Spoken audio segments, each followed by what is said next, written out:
आज हमारे साथ मौजूद है खूबसूरत मुस्कुराहट से वायरल होने वाले शेख मदनी साहब, जिनसे हम बात करेंगे। क्या कहना है शेख साहब, ਤੁਹਾਡੀ मुस्कुराहट बड़ी प्यारी सी, पूरी दुनिया ਨੂੰ बड़ा पसंद आई ਆ, ਕੀ ਕਹੋਗੇ ਇਹਦੇ ਬਾਰੇ ਚ? ਪਰ ਕੀ ਕਹਿਣਾ ਯਾਰ, ਜੋ ਹੋਣਾ ਤੁਹਾਡੇ ਸਾਹਮਣੇ ਹੀ ਹੋਇਆ ਅੱਛਾ, ਤੇ ਬਸ ਹੋਰ ਦੱਸੋ ਕੀ ਕਹਿਣਾ। ਕਹਿੰਦੇ ਤੁਸੀਂ ਬੜੀ ਮਿਹਨਤ ਕੀਤੀ, ਕੋਈ ਐਕਸਟਰਾ ਹੀ ਮਿਹਨਤ ਕਰ ਲਈ? ਆਹ ਸਿੱਧਾ ਕੋਈ ਦੋਰਾ ਨਹੀਂ ਭਾਜੀ, 80-16 ਦਿਨ ਇਮਾਨਦਾਰੀ ਨਾ ਸੋ ਕੇ ਵੇਖਿਆ। ਅੱਛਾ ਅੱਜ ਆ ਮੇਰਾ ਨਿਆਣਾ ਵਾ ਨਾ, ਇਹਨੂੰ ਮੈਂ ਦੇਖਿਆ, ਅੱਛਾ ਕਿਸੇ ਨੂੰ ਨਹੀਂ ਦੇਖਿਆ। ਮੈਂ ਤੇ ਭਾਈ ਜਵੇਦ ਤੇ ਸਾਡੀ ਟੀਮ ਬਕਾਇਆ, ਅੱਛਾ ਅਸੀਂ ਲੋਕਾਂ ਦੇ ਵੀ ਖੰਬੇ ਉੱਥੇ ਲਾਉਂਦੇ ਰਹੇ ਜਿੱਥੇ ਬਿਜਲੀ ਹੈ ਨਹੀਂ ਸੀ। 25 30 ਸਾਲ ਪੁਰਾਣੇ ਕੂੜੇ ਚੁਕਾਤੇ, ਯਾਨੀ ਕਿ ਐਂਡ ਨੇਰ ਪਾਤਾ, ਕੋਈ ਕਮੀ ਪੇਸ਼ੀ ਨਹੀਂ ਛੱਡੀ। ਠੀਕ ਆ। ਸਾਡੇ ਭਾਈ ਨੇ ਜਵੇਦ ਸਾਹਿਬ, ਅੱਛਾ ਉਧਰ ਗਏ ਨਮਾਜ਼ ਪੜਨ, ਅੱਛਾ ਉਹਨਾਂ ਨੇ ਦੁਨੀਆ ਜਾਂਦੇ ਜਿੰਨੇ ਕੁ ਮੰਤਰ ਸੀ ਉਹ ਵੀ ਚਲਾ ਛੱਡੇ। ਅੱਛਾ ਕੋਈ ਮੰਤਰ ਕੰਮ ਨਹੀਂ ਆਇਆ, ਕੋਈ ਮੰਤਰ ਕੰਮ ਨਹੀਂ ਆਇਆ। ਤੇ ਅਸੀਂ ਨਾ ਇੱਥੇ ਬੈਠੇ ਸੀ, ਉਹ ਉੱਥੇ ਅੱਛਾ ਇੱਕ ਬੰਦਾ ਮੋਟਰਸਾਈਕਲ ਤੋਂ ਆਇਆ, ਕਹਿੰਦਾ ਪਤਾ ਚੱਲਿਆ ਕੀ ਹੋਇਆ? ਮੈਂ ਕਿਹਾ ਨਹੀਂ। ਕਹਿੰਦਾ ਨੂਨ ਹਾਰ ਗਈ ਹੈ। ਸਾਡਾ ਹਾਸਾ ਨਿਕਲਿਆ। ਉਹ ਆਪਣੀ ਮੋਟਰਸਾਈਕਲ ਛੱਡ ਕੇ ਮੋਟਰਸਾਈਕਲ ਉਹਦੀ 2 ਦਿਨ ਬਾਅਦ ਚੁਕਾਈ, ਉਹ ਆਪ ਨੱਟ ਗਿਆ। ਉਹਨੇ ਕਿਹਾ ਭਾਜੀ ਦੌਰਾ ਪੈ ਗਿਆ ਜਾਂ ਹਿੱਲ ਗਏ ਆ। ਅੱਛਾ ਬਸ ਆਹੀ ਗੱਲ ਆ ਭਾਜੀ ਜੋ ਹੋਇਆ। ਕਹਿੰਦੇ ਲੋਕ ਸੋਸ਼ਲ ਮੀਡੀਆ ਤੇ ਬੜੇ ਕਹਿੰਦੇ ਪਏ ਕਿ ਤੁਸੀਂ ਸ਼ਾਇਦ ਕੋਈ ਡਰਿੰਕ ਵਗੈਰਾ ਕੀਤੀ ਸੀ, ਕੋਈ ਇਹੋ ਜਿਹੀ ਕੰਮ? ਨਾ, ਕਦੀ ਜ਼ਿੰਦਗੀ 'ਚ ਸਾਦਾ ਸਿਗਰਟ ਨਹੀਂ ਪੀਤਾ। ਭਰਿਆ ਹੋਇਆ। ਆਹ ਰੱਬ ਕੋ ਮਾਫੀ ਮੰਗੋ ਜੀ। ਅੱਛਾ ਅੱਛਾ, ਤੁਸੀਂ ਮੈਨੂੰ ਇਹ ਦੱਸੋ ਕਿ ਨੂਰ ਲੀਗ ਹਾਰ ਗਈ ਆ, ਨਵਾਜ਼ ਸ਼ਰੀਫ ਸਾਹਿਬ ਤੁਹਾਡੇ ਤੋਂ ਬੜਾ ਗਿਲਾ ਕਰਦੇ ਹੋਣੇ ਕਿ ਸਾਡੀ ਹਾਰ ਦਾ ਜਸ਼ਨ ਵੀ ਕੈਸਾ ਮਨਾਇਆ ਜਾ ਰਿਹਾ, ਕੀ ਕਹੋਗੇ? ਅਸੀਂ ਭਾਜੀ ਕੁਛ ਨਹੀਂ ਕਵਾਂਗੇ। ਸਾਡੇ ਭਾਈ ਨੇ ਅਲੀ ਬਾਦ ਸਾਹਿਬ ਨੂਨ ਤੇ ਸੀ, ਉਹਨਾਂ ਦੇ ਯਾਰ ਭਰਾਵਾਂ ਸੀ ਨੂਨ ਨੂੰ, ਯਾਨੀ ਕਿ ਅਸੀਂ ਇਹਨੂੰ ਨਾ ਵੀਡੀਓ ਅਗਰ ਮੈਂ ਬਣਾ ਰਿਹਾ ਜਸਟ ਆ ਫਨ ਬਣਾ ਰਿਹਾ, ਕਿਤੇ ਇਹਨੂੰ ਇੱਧਰ ਉੱਧਰ ਨਾ ਲੈ ਜਾਣਾ ਨਿਊਜ਼ ਆ। ਤੇ ਬਾਕੀ ਸਾਡੇ ਅੱਲਾ ਖੈਰ ਕਰੇ, ਕੋਈ ਨਹੀਂ, ਇਹਨੂੰ ਨੈਕਸਟ ਮੌਕਾ ਆਏਗਾ, ਸੱਤੇ ਖੈਰਾਂ ਦੇਖੀ ਜਾਏਗੀ। ਬਾਹਰ ਰਹਿੰਦੇ ਜੇ ਸਾਰੀ ਜ਼ਿੰਦਗੀ ਬਾਹਰ ਕੱਢਤੀ, ਵੈਸੇ ਤੁਸੀਂ ਕਿਹਨੂੰ ਸਮਝਦੇ, ਕਿਹੜੀ ਪਾਰਟੀ ਬਿਹਤਰ, ਕਿਹੜਾ ਬੰਦਾ ਬਿਹਤਰ ਆ ਦੋਨਾਂ ਵਿੱਚੋਂ? ਭਾਜੀ ਮੈਂ ਇਸ ਬਾਰੇ ਨਹੀਂ ਕੁਝ ਕਹਿ ਸਕਦਾ। ਅੱਛਾ, ਕਿਉਂਕਿ ਮੈਨੂੰ ਇੱਕ ਆਨੇ ਦਾ ਨਹੀਂ ਪਤਾ ਕਿ ਪੋਲੀਟਿਕਸ ਹੁੰਦੀ ਕੀ ਆ। ਠੀਕ। ਅੱਛਾ, ਤੁਹਾਨੂੰ ਇਸ ਬਾਰੇ ਪਤਾ ਹੀ ਕੋਈ ਨਹੀਂ? ਓਨੈਸਟਲੀ ਮੈਂ 2021 ਚ ਪਹਿਲੀ ਦਫਾ ਆਇਆ ਇੱਥੇ ਆਪਣਾ ਪਾਕਿਸਤਾਨ। ਅੱਛਾ, ਤੇ ਉਸ ਤੋਂ ਬਾਅਦ ਕੋਈ 33 ਵਾਰੀ ਬਾਹਰ ਅੰਦਰ ਚਲ ਗਏ ਆ।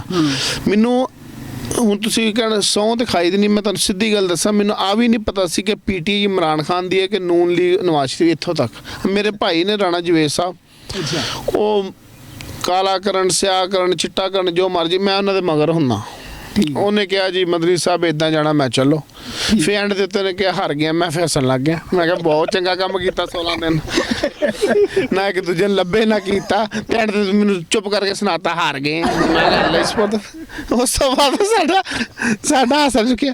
ਆ ਸਾਡੇ ਚਾਚਾ ਜੀ ਭਾਖਣ, ਇਹਨਾਂ ਦਾ ਵੀ ਇੰਟਰਵਿਊ ਲਵੋ ਜ਼ਰਾ 2 ਮਿੰਟ। ਹਾਂਜੀ ਚਾਚਾ ਜੀ, ਆਏ ਜੀ ਦੋਸਤ ਮੌਜੂਦ ਹੈ, ਇਸੇ ਡੇਰੇ ਦੇ ਦੋਸਤ ਜਿਹੜੇ ਜਿਨ੍ਹਾਂ ਨਾਲ।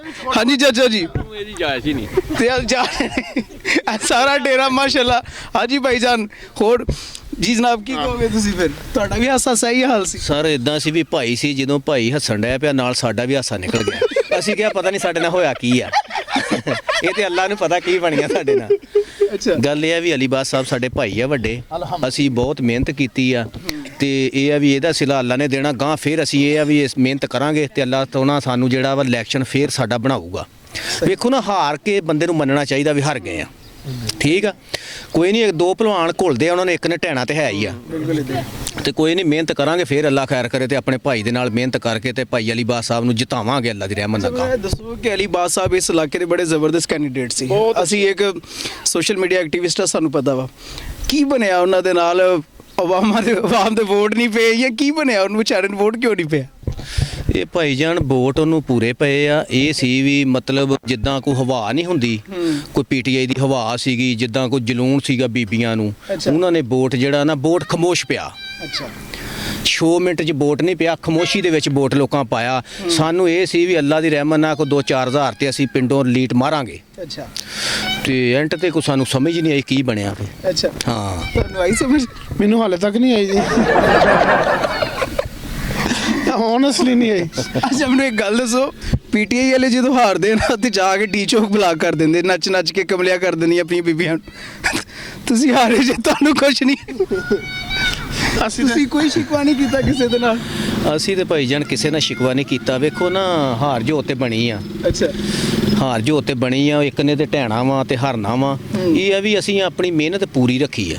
ਮਿਹਨਤ 'ਚ ਸਾਡੇ ਕੋਈ ਨਹੀਂ ਹੈ ਕਮੀ, ਵੀ ਮਿਹਨਤ ਨਹੀਂ ਕੀਤੀ ਜਾਂ ਤੇ ਬਸ ਸਾਡੀ ਕੋਈ ਸਮਝ ਆਈ ਨਹੀਂ। ਨਾਲ ਸਾਡੇ ਮਸ਼ੀਰ ਬੜੇ ਚੰਗੇ ਸੀ, ਅੱਛਾ, ਜਿਹਦੀ ਵਜ੍ਹਾ ਸਾਡਾ ਪਾਰ ਲੰਘੇ। ਤੁਸੀਂ ਬਾਹਰੋਂ ਆ ਕੇ ਪਾਕਿਸਤਾਨ ਦੀ ਆਵਾਮ ਨੂੰ ਹਾਰਿਆਂ ਵਿੱਚ ਹਸਾਤਾ ਫੜ ਕੇ ਸਾਰਿਆਂ ਅੱਬਾ ਜੀ ਰੋਣਾ ਥੋੜੀ ਹੈ, ਬੜੀ ਗੱਲ ਅਗਰ ਹੱਸਦੇ ਰਵਾਂਗੇ 2-4 ਦਿਨ ਵੱਧ ਕੱਢ ਜਾਾਂਗੇ ਕਿ ਨਹੀਂ ਚਾਚਾ? ਫਾਇਦਾ ਕੀ ਰੋਣ ਦਾ? ਇਹ ਜੀ ਨੂੰ ਲੀਗ ਦੇ ਉਹ ਸਪੋਰਟਰ ਜਿਹੜੇ ਹਾਰ ਕੇ ਵੀ ਸੋਹਣਾ ਤਰੀਕੇ ਨਾਲ ਹੱਸ ਕੇ ਲੋਕਾਂ ਨੂੰ ਵੀ ਹਸਾ ਦਿੰਦੇ ਆ। ਇਹ ਉਹੋ ਜਿਹੇ ਸਪੋਰਟਰ ਨਹੀਂ ਹੈ ਕਿ ਜੇ ਹਾਰ ਗਏ ਤੇ ਰੋਣ ਲੱਗ ਗਏ ਤੇ ਜੇ ਜਿੱਤ ਗਏ ਤੇ ਹੱਸਣ ਲੱਗ ਗਏ। ਤੁਹਾਡੀ ਤਲਾਵਾ ਅਰਜ਼ ਆ ਕਿ ਪੂਰੇ ਪਾਕਿਸਤਾਨ ਦੇ ਵਿੱਚ ਅਕਸਰ ਇਸੇ ਤਰ੍ਹਾਂ ਹੀ ਹੁੰਦਾ ਵਾ ਕਿ ਅਗਰ ਜਿਹੜੀ ਪਾਰਟੀ ਹਾਰ ਜਾਂਦੀ ਆ ਉਹ ਜਾ ਕੇ ਡੀ ਚੌਂਕ ਬਲਾਕ ਕਰ ਦਿੰਦੀ ਆ, ਪੂਰੇ ਮੁਲਕ ਦੀਆਂ ਸੜਕਾਂ ਬਲਾਕ ਕਰ ਦਿੰਦੀ। ਤੇ ਇਹ ਨੌਜਵਾਨ, ਇਹ ਲੋਕ ਹੈ ਪੀਟੀਆਈ ਦੇ ਇਹ ਨੂੰ ਲੀਗ ਦੇ ਵਰਕਰ ਆ ਜਿਨ੍ਹਾਂ ਨੇ ਹਾਰ ਕੇ ਵੀ ਜਸ਼ਨ ਮਨਾਇਆ ਤੇ ਖੁਸ਼ ਦਿਲੀ ਦੇ ਨਾਲ ਆਪਣੇ ਮੁਕਾਬਲ ਨੂੰ ਬੜੇ ਅੱਛੇ ਤਰੀਕੇ ਨਾਲ ਪੈਗਾਮ ਦਿੱਤਾ ਕਿ ਯਾਰ ਹਾਰ ਜਿੱਤ ਜਿਹੜਾ ਨਾ ਇੱਕ ਖੇਲ ਦਾ ਹਿੱਸਾ ਵਾ। ਤੇ ਅਗਰ ਦੋਨੋਂ ਵਿੱਚੋਂ ਕੋਈ ਇੱਕ ਪਾਰਟੀ ਜਿੱਤੇਗੀ ਨਹੀਂ ਤਾਂ ਫੈਸਲਾ ਕਿੱਦਾਂ ਹੋਏਗਾ ਜੀ? ਕੀ ਮੈਸੇਜ ਆਖਰੀ ਦੇਣਾ ਚਾਹੋਗੇ? ਤੇ ਆਖਰੀ ਬਸ ਆਹੀ ਦੇਣਾ ਚਾਹਾਂਗੇ, ਅੱਲਾਹ ਪਾਕ ਆਪਣੀ ਰਹਿਮਤ ਰੱਖੇ। ਨੈਕਸਟ ਟਾਈਮ ਅੱਛੀ ਟਰਾਈ ਕਰਾਂਗੇ ਸਹੀ ਆ ਤੇ ਅੱਲਾਹ ਖੈਰ ਕਰੇਗਾ।